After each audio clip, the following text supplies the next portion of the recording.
10th grade U.S. history students, you're great people. Here's the plan for Wednesday, April 29th.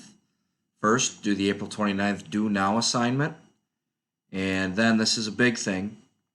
After you finish chapter 25, section 3, you can wait for me to give you feedback because I definitely did for a lot of you on section 2 that you may want to look at.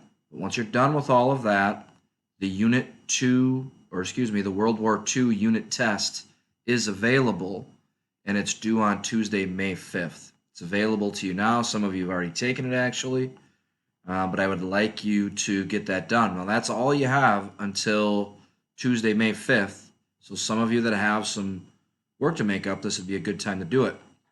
Okay? As always, if you need any help, please ask. Have a great day.